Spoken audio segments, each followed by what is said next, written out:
Hi friends, അപ്പം എല്ലാവർക്കും ആയുർവേദ ടോക്സിലേക്ക് സ്വാഗതം. ഞാൻ നിങ്ങളുടെ ഡോക്ടർ സരീൻ. അപ്പോൾ ഇന്ന് നമ്മൾ സംസാരിക്കാൻ പോകുന്നത് ഗർഭിണികൾ സ്പെഷ്യൽ ആയിട്ടുള്ള ഒരു എപ്പിസോഡാണ്. അപ്പോൾ ഇന്ന് സംസാരിക്കാൻ പോകുന്നത് ഗർഭിണികൾ ശീലിക്കേണ്ട പാൽ കഷായത്തിനെ കുറിച്ചാണ്. അപ്പോൾ നമുക്ക് നമ്മുടെ ആചാര്യന്മാർ വളരെ കൃത്യമായി പറഞ്ഞിട്ടുണ്ട്, ഈ മാസം ഇന്ന കഷായമാണ് കുടിക്കേണ്ടതെന്ന്, ഇന്ന ഇതാണ്. അത് പലവർക്കും അറിയില്ല. നമ്മുടെ അടുത്ത് കുറെ പേഷ്യൻസ് ചോദിക്കാറുണ്ട്, ഭാര്യ പ്രഗ്നന്റ് ആണ്, എന്താണ് കഴിക്കാനായിട്ട് കൊടുക്കേണ്ടത്. കാരണം പ്രഗ്നന്റ് ടൈമിൽ ഒരു സ്ത്രീ കഴിക്കേണ്ടത് നമ്മൾ പ്രഗ്നൻസി അല്ലാത്ത ഒരു സ്ത്രീ കഴിക്കുന്നതിനേക്കാളും ഡിഫറെന്റ് ആണ്. അതെല്ലാവർക്കും അറിയാമെന്ന് തോന്നുന്നു. അപ്പം നമ്മൾ അതനുസരിച്ച് അവർക്ക് കെയർ കൊടുക്കുകയാണെങ്കിൽ നമ്മുടെ കുഞ്ഞിന് മാത്രമല്ല ആ ഒരു ഹെൽത്ത് കിട്ടേണ്ടത്, അല്ലെ? പ്രസവിച്ച് കഴിഞ്ഞ സ്ത്രീകൾക്കും അതനുസരിച്ചുള്ള ഹെൽത്തും ബലവും പിന്നീടുള്ളവരുടെ ജീവിതത്തിലേക്ക് വരണം. അപ്പൊ അതുകൊണ്ട് തന്നെ നമ്മൾ നല്ല ഡയറ്റാണ് പ്രഗ്നന്റ് ആയ സ്ത്രീകൾക്ക് കൊടുക്കേണ്ടത്. അപ്പം ഇന്ന് നമ്മൾ പറയാൻ പോകുന്നത് എന്തൊക്കെയാണ് ഒരു ഗർഭിണികള് ആദ്യത്തെ മാസം തൊട്ട്, നമുക്കറിയാം ഒരു ഗർഭകാലം എന്ന് പറയുന്നത് 9 മാസം വരെയാണ്, അല്ലെ? അപ്പം ആ ഒരു കാലഘട്ടത്തിൽ അവർ എന്തൊക്കെ കഴിക്കണം എന്നുള്ളതാണ് നമ്മൾ ഇന്ന് ഈ വീഡിയോയിൽ പറയാൻ പോകുന്നത്. ഇത് തികച്ചും ആയുർവേദപരമായിട്ടുള്ളതാണ്. എന്താ പറയാ, ആദ്യത്തെ മാസത്തിൽ നമ്മൾ എന്ന് വെച്ചാൽ എല്ലാം ഡിഫറെന്റ് ആണ്. അപ്പൊ ഒരു മരുന്നല്ല നമ്മൾ പല മാസങ്ങളിൽ കഴിക്കേണ്ടത്. അപ്പൊ എങ്ങനെയാണ് ഇത് മേടിക്കേണ്ടതെന്നും ഇതിന്റെ കാര്യങ്ങളൊന്നും നമ്മൾ കുറച്ച് മേടിച്ച് വെക്കണം. കാരണം ഇത് സ്റ്റോർ ചെയ്ത് വെച്ച് ഒരു മാസത്തേക്ക് നമ്മൾ സ്റ്റോർ ചെയ്ത് വെക്കണം. അതിന്റെ അളവും കണക്കൊക്കെ നമ്മൾ ഇതിൽ പറയാം. ഓക്കെ, അപ്പം നമുക്ക് തുടങ്ങാം. അപ്പൊ നമുക്ക് ആദ്യം തന്നെ ആ ശ്ലോക എന്ന് ചെല്ലാം. നമ്മളിത് വെറുതെ നമ്മളായിട്ട് ക്രിയേറ്റ് ചെയ്തതല്ല, ഇത് നമ്മുടെ ആചാര്യന്മാർ പറഞ്ഞു വെച്ചിട്ടുള്ള ഒരു ശ്ലോകയാണ്. അപ്പൊ അത് നമുക്ക് ആദ്യം തന്നെ ചൊല്ലിയിട്ട് നിങ്ങൾക്ക് ഞാനത് എക്സ്പ്ലെയിൻ ചെയ്തുതരാം, എന്തൊക്കെയാണ് കഴിക്കേണ്ടത്, എന്തൊക്കെയാണ് ഗർഭിണികൾ ശീലിക്കേണ്ടത്. അപ്പൊ ആദ്യം തന്നെ പറയാം. പ്രഥമേ ഗർഭേ മാസേ തു ബലസിദ്ധ പയപിലേ പിബേത്, ദ്വിതീയേ ലക്ഷ്മണസിദ്ധം, തൃതീയേ ബൃഹതി ദ്വയ, ഷഷ്ടേ ചതുർത്ഥ ശ്രീമതി സിദ്ധം, പഞ്ചമേ ച അമൃതം, ഷഷ്ടേ നിദഗ്ധികാ സിദ്ധം, സപ്തമേ യവകം പയ, അഷ്ടമേ ഗർഭവൃദ്ധ്യോ മോരടം ക്ഷീരമോചനം, നവമേ ശതാവരി സിദ്ധം, സപയം സർവദാ ഹിതം. ഓക്കെ, ഇത് നിങ്ങൾക്ക് ആയുർവേദം പഠിച്ചവർക്ക് ഇത് മനസ്സിലാവും, പക്ഷെ അല്ലാത്തവർക്ക് ഇത് എന്താണെന്ന് മനസ്സിലാവില്ല. അപ്പൊ ഞാനിനി ഇതിന് മലയാളത്തിൽ എക്സ്പ്ലെയിൻ ചെയ്ത്, നമ്മൾ സാൻസ്ക്രിറ്റിലുള്ള ശ്ലോകയാണ്.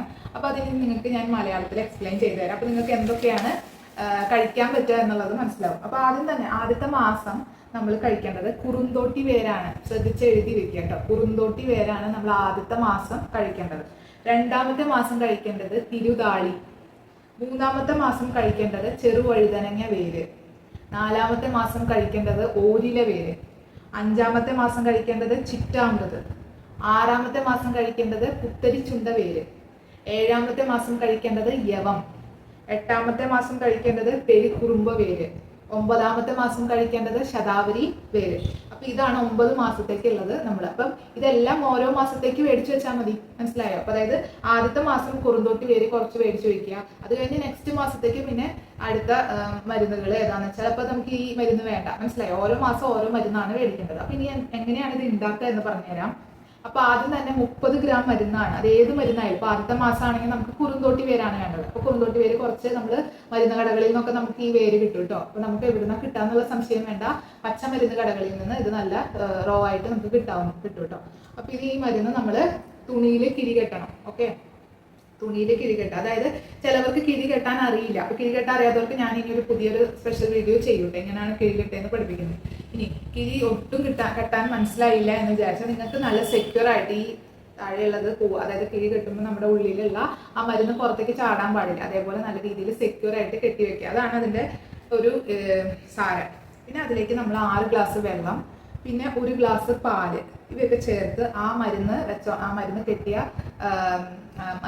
ആ തുണി എടുത്ത് ഇറക്കി വെക്കണം. ഇത് 6 ഗ്ലാസ് വെള്ളത്തിലും 1 ഗ്ലാസ് പാലും ചേർത്തിട്ട്. ഓക്കെ, പിന്നെ അത് നല്ല രീതിയിൽ ഇളക്കി കാച്ചുക. എന്നിട്ട് അതെന്തായി, എന്നിട്ട് നമുക്കത് 1 ഗ്ലാസ് ആക്കിയിട്ട് വറ്റിച്ചെടുക്കണം, മനസ്സിലായോ?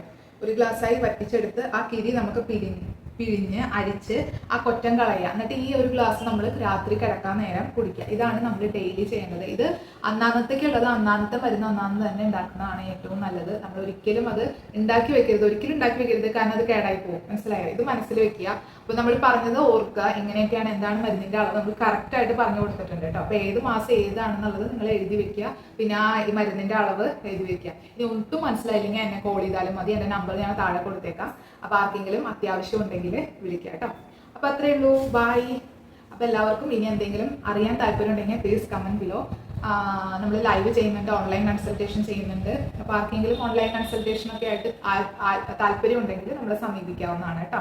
അപ്പോൾ കോൾ ചെയ്ത് കഴിഞ്ഞാൽ നമുക്ക് അതിനനുസരിച്ചുള്ള പ്രൊസീജിയർ ചെയ്യാം കേട്ടോ. അപ്പോൾ bye, stay happy, stay healthy.